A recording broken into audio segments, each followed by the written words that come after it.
Most people think a house is built to stand against the wind, but what if the safest place is the one that lets the wind pass through? The first time Daniel Hayes staked the outline of his circular cabin into the dry Kansas soil, the sky above was wide and empty, stretched like a promise no one believed in anymore. Pickup trucks slowed along the dirt road, tires crunching over gravel, and men leaned out of their windows with half-smiles and quiet chuckles, watching him measure arcs instead of corners. No one in Red Hollow built round. Houses had edges here, straight lines, sharp roofs, things that looked strong, even if they weren't. But Daniel moved differently, steady and precise, pressing each wooden beam into place as if he were listening to something no one else could hear. Beside him, Ranger stood alert, a 6-year-old German shepherd with a coat of ash gray and pale cream, his ears twitching not at the voices, but at the wind itself. It wasn't loud that morning, just a low, wandering breeze drifting across the open fields, bending the tall grass in slow waves. Still, Ranger didn't relax. He circled the foundation twice, then stopped at the northern edge, nose lifted, body still, as if marking something invisible in the air. Daniel noticed, of course. He always did. "You feel it too, don't you?" he murmured, adjusting the brim of his worn cap as sunlight caught the faint silver at his temples. The laughter behind him grew louder as the shape of the structure became clearer, a perfect circle rising where a square house should have been. Someone muttered that it looked like a grain silo. Another called it a waste of good lumber. Daniel didn't answer. He kept working, hands moving with the quiet discipline of a man who had learned long ago that explanations were rarely worth the breath. By late afternoon, the skeleton of the cabin stood against the horizon, curved walls catching the light in a way that made the shadows slide instead of settle. The wind shifted slightly then, just enough to ripple through the frame without resistance, slipping around it like water around a stone.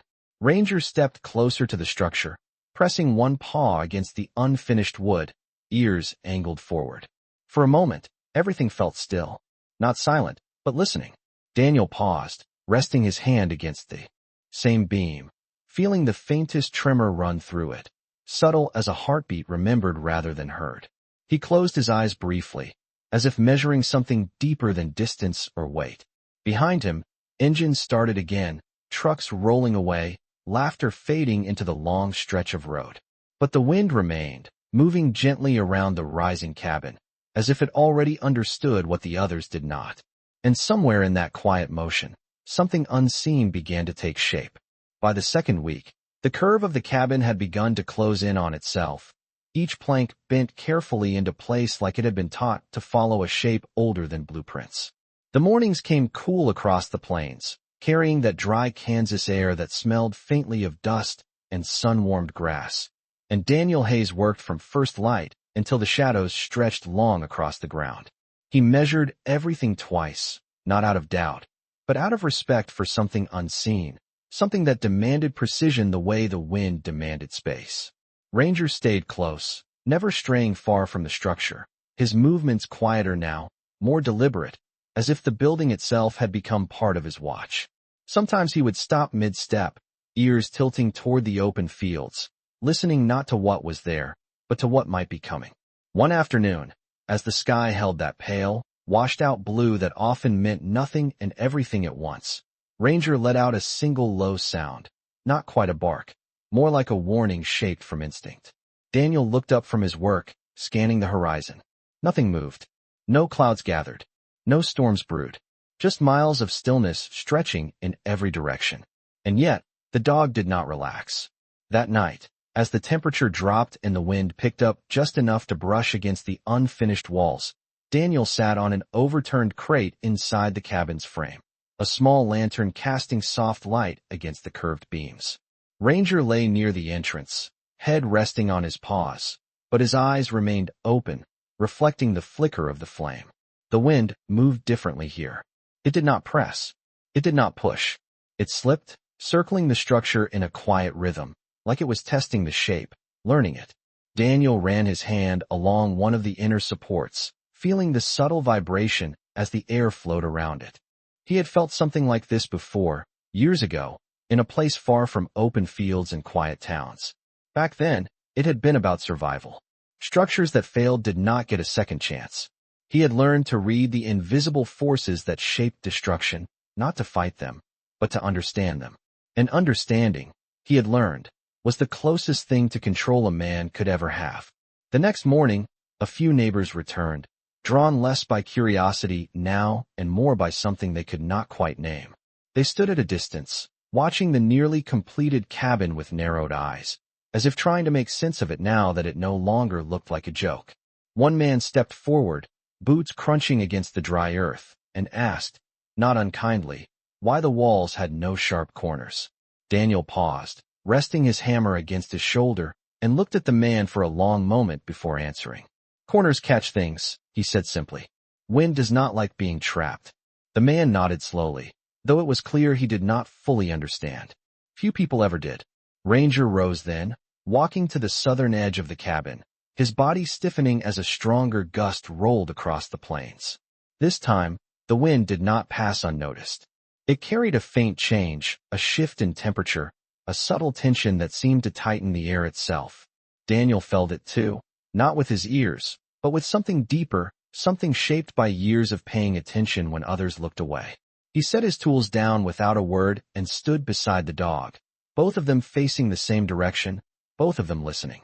Somewhere far beyond the horizon, something had begun to move.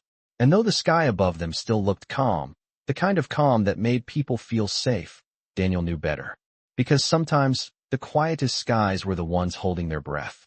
The following day arrived without color, the sky stretching overhead in a flat, endless gray that pressed down on the land in a way that felt heavier than any storm cloud Daniel had ever seen. The air had changed. It no longer moved with the easy rhythm of open plains. It lingered, thick and watchful, as if the wind itself had stepped back to make room for something larger. Daniel Hayes stood just outside the nearly finished cabin, his hands resting loosely at his sides, his gaze fixed on the southern horizon where the land met the sky in a thin, trembling line. Ranger stood beside him, unmoving, his ears locked forward, his body aligned with a tension that did not come from fear, but from recognition. There was no sound at first. No thunder, no warning sirens, nothing that would make a man turn his head in alarm. Only a silence so complete that it seemed to absorb every small noise, every rustle of grass, every distant creak of wood. It was the kind of silence Daniel had learned not to trust. He stepped back into the cabin, running his hand along the inner curve of the wall, checking the final braces, the reinforced joints, the way each beam leaned into the next in a continuous flow without interruption. There were no weak points here, no edges for pressure to gather, no corners for force to anchor itself against. Everything was designed to move with the wind, not against it. Ranger followed him inside, but did not lie down. Instead, the dog paced slowly along the perimeter, stopping every few feet to press his nose against the wood, as if tracking something that had not yet arrived. Outside, the light shifted again, dimming in a way that felt unnatural for early afternoon. Daniel stepped to the doorway and looked out. The horizon was no longer clear. A distant shape had begun to form, low and wide, like a shadow stretching itself across the land. The air grew cooler, not with the relief of shade, but with the sudden drop that signals change. He had felt this before. Not here, not in this quiet town, but in places where the ground itself seemed to hold its breath before everything shifted. Ranger stopped pacing. He moved to the center of the cabin and sat, his posture rigid, his eyes fixed on the doorway. Then, slowly, he let out 3 short, deliberate barks, each one spaced evenly, each one carrying a meaning Daniel did not need to question. It was not a warning of danger alone. It was a signal of arrival. Daniel nodded once, more to himself than to the dog, and reached for the heavy wooden door, securing it in place with a steady hand. The first movement of wind came not as a gust, but as a pull, a strange inward draw that seemed to gather everything toward a single point somewhere beyond sight. The tall grass flattened in waves, bending in patterns that did not follow a straight line, but curved, spiraling, tracing invisible paths across the field. The cabin responded immediately. Daniel felt it beneath his feet, not shaking, not resisting, but adjusting, the structure subtly shifting as the air flowed around it. The sound followed next, a low, continuous hum that grew gradually, like a distant engine drawing closer across miles of open land. It filled the space outside, then wrapped around the cabin, sliding along the curved walls without striking them directly. Inside, the air remained steady. The lantern on the crate flickered once, then steadied, its flame rising straight upward as if untouched. Daniel stood in the center of the room, one hand resting lightly on a support beam, feeling the movement pass through the structure like a current through water. Ranger remained seated, calm now, his earlier tension replaced by a quiet focus, his breathing slow and even. Outside, the world moved, the wind circling, searching, pressing against everything it could find. But here, within the curve of the cabin, it did not collide. It flowed. And for the first time since the sky had begun to change, Daniel allowed himself to breathe. Time seemed to stretch inside the cabin, each second lengthening into something weighty and deliberate, as if the world outside had shifted into a different rhythm entirely. Daniel Hayes did not move much, but his awareness sharpened, tracking every subtle change in pressure, every variation in the hum that wrapped itself around the structure. It was not chaos the way most people imagined. It was organized, almost precise, like a force following rules no one had taken the time to understand. The walls responded with quiet intelligence, the curved beams distributing the pressure in smooth, continuous motion, never allowing it to gather in one place long enough to strain. Daniel could feel it through the soles of his boots, a constant flow rather than a series of impacts, like standing in a river that chose to move around you instead of against you. Ranger rose slowly from his seated position and walked a careful circle along the interior, his nails clicking softly against the wooden floor, his head low but steady. He paused near the door, not in alarm, but in acknowledgement, as if he could sense the exact boundary where the outside world ended and the calm within began. The sound outside deepened, growing fuller, more layered, but still it did not strike. It circled. It tested. It searched for edges that did not exist. Daniel remembered the early days of construction, the way the neighbors had stood with crossed arms and doubtful expressions, convinced that anything without corners must be flawed by design. But now, in this moment, it was the absence of those corners that mattered most. The wind had nothing to grab, nothing to break its path, nothing to turn its force into something destructive. It simply moved, guided by the shape that refused to resist it. The lantern flickered once more, then steadied again, its small flame standing upright in quiet defiance of everything beyond the walls. Daniel exhaled slowly, not in relief, but in understanding. This was what he had built. Not a shelter that fought the storm, but one that allowed it to pass without conflict. Outside, the light shifted again, darker now, as if the sky itself had folded inward. The hum reached its peak, a steady, all-encompassing presence that filled every inch of space beyond the cabin, and for a moment, it felt as though the entire world had been reduced to motion and sound. And then, just as gradually as it had built, it began to change. The pressure eased first, almost imperceptibly, like a held breath being released. The sound followed, lowering in tone, unraveling from its tight, constant rhythm into something looser, more scattered. Ranger lifted his head slightly, his ears relaxing for the first time since the silence had fallen. Daniel stepped toward the door, but did not open it yet. He listened. He waited. He had learned long ago that the end of something powerful often came quietly, without announcement, and it was in that quiet that mistakes were made. The minutes passed slowly, each one carrying a little less weight than the last, until the air inside the cabin felt normal again, steady and unpressured. Ranger turned his head toward Daniel, his amber eyes calm now, the question gone from them. Daniel nodded once, a silent acknowledgement of what they had just experienced together. He reached for the door and loosened the latch, opening it just a few inches. The outside air slipped in, cool and clean, carrying none of the tension that had filled it before. He pushed the door wider and stepped out onto the ground. The world looked different, not broken, not chaotic, but changed in a way that only those who had felt the storm could recognize. The tall grass lay in new patterns across the field, curved and woven as if shaped by an unseen hand. The sky above was clearing, pale light breaking through in soft streaks. Behind him, The cabin stood exactly as it had before, quiet and whole, its curved walls catching the returning light without a single mark to tell the story of what had just passed. And in that stillness, Daniel understood something simple and certain. The wind had come looking for something to fight, and it had found nothing willing to stand in its way. The air carried a strange kind of clarity in the hours that followed, the kind that comes only after something powerful has passed and left the world quieter than before. Daniel Hayes stepped a few paces away from the cabin, his boots pressing into the soft, newly shifted earth, his eyes scanning the open land with a calm that did not come from surprise, but from confirmation.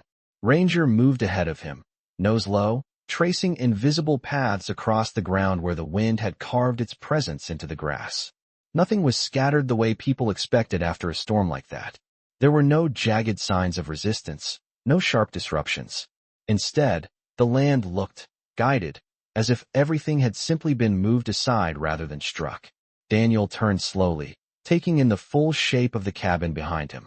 In the clear afternoon light, it stood almost untouched, its curved walls smooth and quiet, catching the sun in a way that made it seem less like something built and more like something placed there by intention. He reached out and rested his hand against the wood again, feeling its stillness now, the absence of pressure, the quiet strength of something that had done exactly what it was meant to do. In the distance, a truck engine broke the silence, followed by another, then another, each one approaching with cautious speed along the dirt road that led toward his land. Word traveled fast in places like this, especially when something did not follow expectation.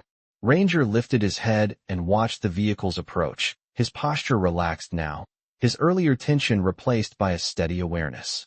The first truck slowed to a stop several yards away, the driver stepping out slowly, his boots crunching against gravel as he looked not at Daniel, but at the cabin.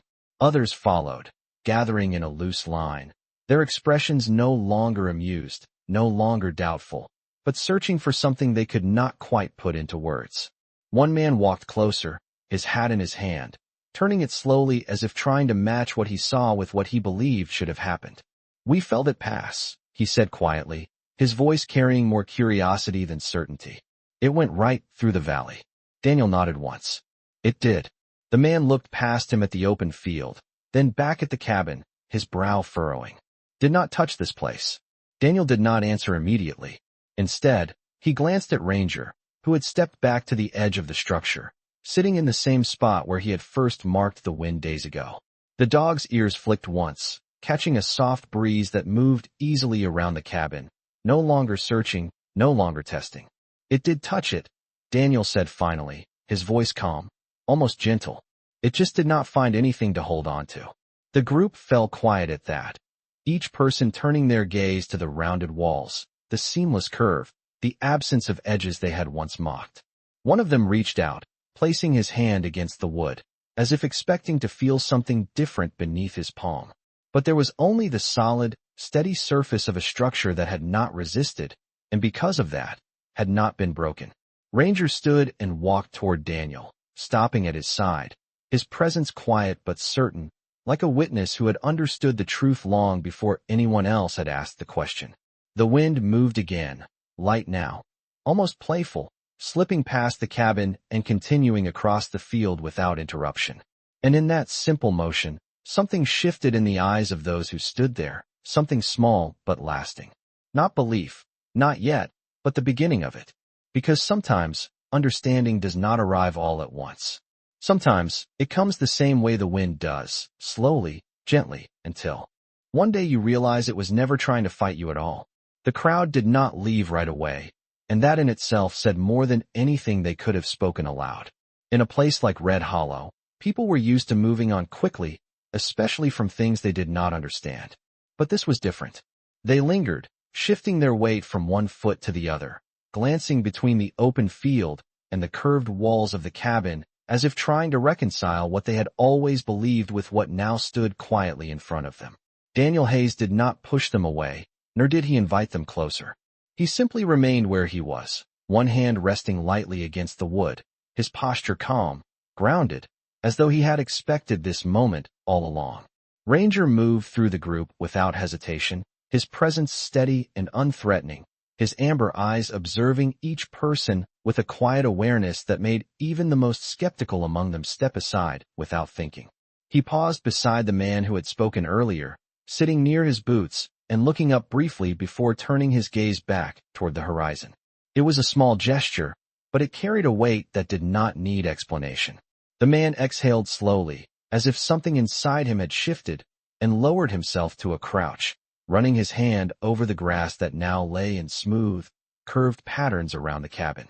It bent, he murmured, more to himself than anyone else. Everything just bent. Daniel nodded once. That is what it is supposed to do. Another voice spoke up from behind the group, softer, older. And the houses that did not. Daniel did not look away from the land as he answered. They tried to stand their ground. The words settled into the air with a quiet finality, not as judgment, but as truth. A few of the men exchanged glances, their expressions thoughtful now, the earlier laughter replaced by something more measured, something closer to respect. One of them stepped forward, hesitating only a moment before asking, "You think it would work for other places?" Daniel turned then, meeting his gaze fully for the first time. There was no pride in his expression, no sense of proving anyone wrong. Only a steady certainty shaped by experience. "It is not about the place," he said. "It is about understanding what you are building against." The man nodded slowly, absorbing the words, though it was clear they would take time to fully settle.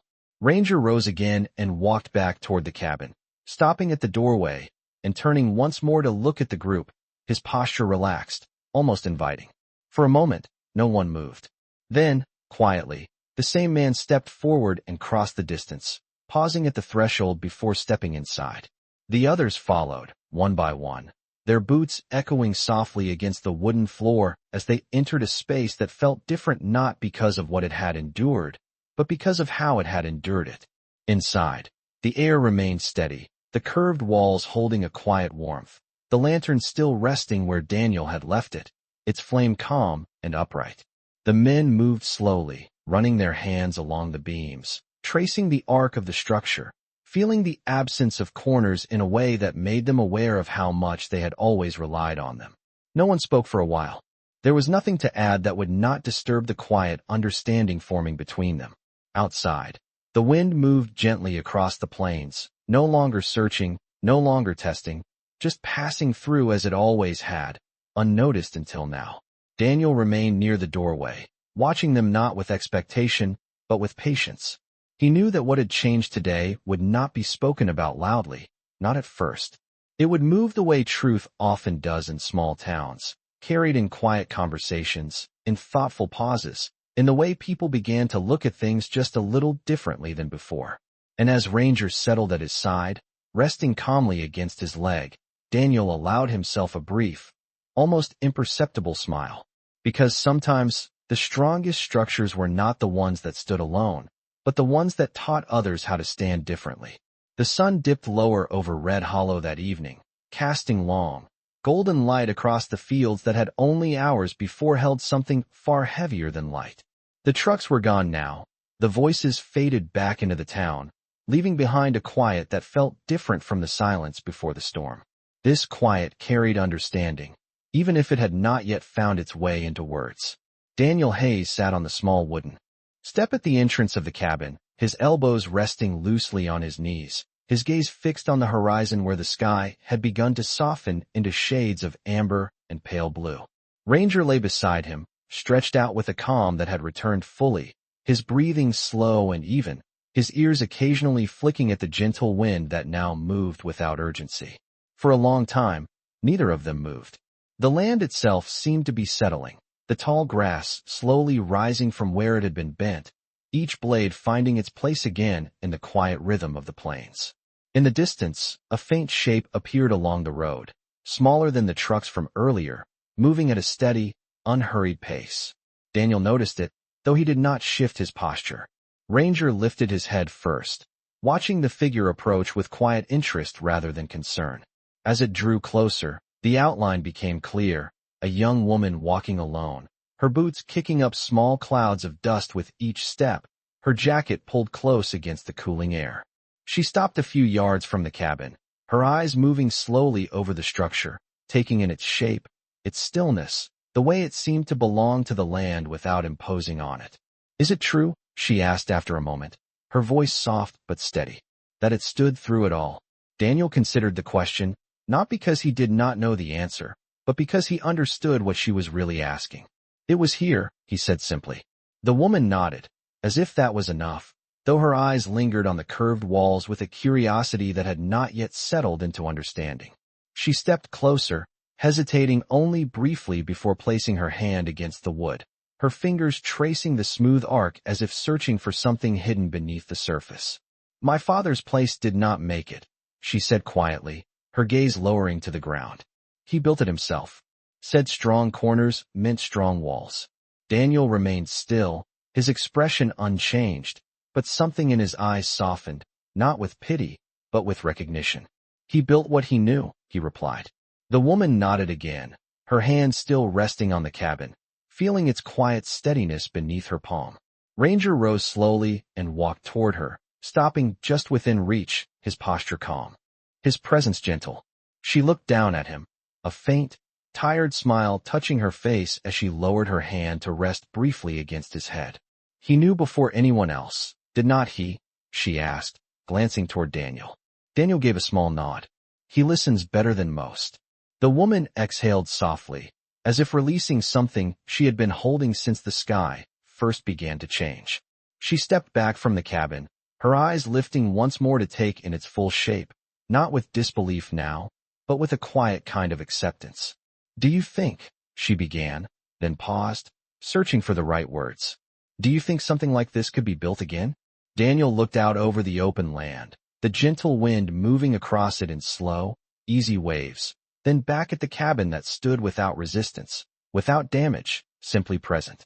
"It can," he said, "if it is built for the right reason." The woman held his gaze for a moment, then nodded, as if understanding more than she could explain.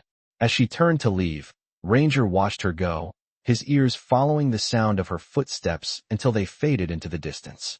The light continued to soften, the sky deepening into evening, and Daniel remained where he was, his hand resting once more against the curved wall behind him. Because sometimes, what a man builds is not just a shelter from the storm, but a quiet answer to questions others have not yet learned how to ask. The night settled gently over Red Hollow, not with darkness alone, but with a kind of stillness that felt earned, as though the land itself had passed through something unseen and come out quieter on the other side. A few lights flickered in the distance where the town lay, scattered and low, like distant stars that had found their place again after being shaken loose. Daniel Hayes remained outside the cabin long after the last trace of sunlight had faded, his silhouette steady against the soft outline of the curved walls behind him. Ranger rested nearby, though not asleep, his head raised slightly, his ears turning now and then to follow the subtle movements of the night wind as it drifted across the open field. It was different now, that wind. Not searching, not pressing, just moving, as it always had, unnoticed until it had something to reveal. Hours passed without sound beyond the natural rhythm of the land, until at last Daniel stood and stepped inside the cabin, leaving the door open behind him. The interior held a quiet warmth, not from any fire, but from the way the space seemed to gather stillness rather than disturb it. The curved walls caught the faint glow of moonlight slipping through the windows, bending it softly across the wooden floor in patterns that shifted without edges, without interruption. Ranger followed, pausing at the threshold before stepping in, as if acknowledging once more the boundary between what had passed and what remained. Daniel moved slowly around the interior, his hand brushing lightly along the beams, not checking, not testing, but remembering. Each curve, each joint, each measured angle had been placed with intention, guided not by what looked strong, but by what understood movement. He stopped near the center of the room, where the floor remained perfectly still, and looked upward at the structure that held itself together not through resistance, but through balance. For a moment, the memory returned, not as a sound, but as a feeling, the low hum, the pressure, the invisible force that had circled this space searching for something to claim. And finding nothing, it had moved on. Ranger settled at his feet, his body relaxed, his breathing slow, the earlier tension now completely gone, replaced by a quiet certainty that needed no explanation. Outside, the stars grew clearer, the sky opening fully again, as if whatever had held it closed had finally released its grip. Somewhere in the distance, a screen door creaked open and shut, followed by faint voices carrying across the still air, softer now, more thoughtful than before. The town had begun to speak again, but not with laughter. Not this time. Daniel stepped back toward the doorway, leaning lightly against the frame, his eyes scanning the land that now lay calm beneath the night sky. He knew what would come next, not because it had been promised, but because it always followed moments like this. Questions would grow. Ideas would take root. People would begin to look at what they had always known and wonder if there was another way to see it. He did not expect them to understand all at once. Understanding rarely arrived that way. It moved slowly, like the wind itself, shaping things over time until what once seemed strange began to feel inevitable. Ranger shifted slightly, pressing closer to his side, his presence steady and grounding, a reminder that some truths were not learned through words, but through attention. Daniel rested his hand gently against the dog's neck, his gaze returning once more to the cabin behind him, its curved form quiet beneath the moonlight, unchanged and certain. Because in the end, it was never about proving anything to anyone. It was about building something that worked with the world as it was, not as people wished it to be. And sometimes, that was enough to change more than just one place. Sometimes, it was enough to change the way people began to listen. Morning arrived slowly, as if the land itself had chosen not to rush into a new day after everything it had witnessed. A soft golden light spread across the plains, touching the tall grass that now stood upright again, each blade catching the sun in quiet resilience. Daniel Hay stepped out of the cabin just as the horizon brightened, his boots pressing into earth that still held the memory of movement, though no trace of it remained. Ranger followed closely, his gait relaxed, his tail low and steady, no longer alert for what might come, but simply present in what was. The air felt clean, lighter than it had in days, carrying none of the tension that had once settled into it like an unseen weight. In the distance, Red Hollow began to stir. A door opened somewhere. A truck engine turned over. Life resumed in the small, familiar ways that defined places like this. But there was something different beneath it all, something quieter, more deliberate. Daniel walked a slow circle around the cabin, his hand brushing lightly along the curved wall as he moved, not inspecting, not questioning, but acknowledging. The structure stood exactly as it had been built, unchanged, steady, its purpose fulfilled without needing recognition. Ranger paused at the northern edge, the same place he had first marked days before, and lifted his head slightly, ears forward, as if listening one last time for something that had already passed. Finding nothing, he relaxed and turned back toward Daniel. By mid-morning, the first visitor arrived, not with hesitation, but with quiet intent. It was the same man who had stood in the group the day before, his hat now settled firmly on his head, his steps more certain as he approached. He carried no tools, no questions spoken aloud, only a look that suggested he had been thinking through the night. He stopped a few feet from Daniel and nodded once, a gesture simple but full of meaning. "I walked my land at sunrise," he said, his voice steady. "Saw the way the wind moved through it. Never noticed it before." Daniel listened without interrupting, his expression unchanged, his attention complete.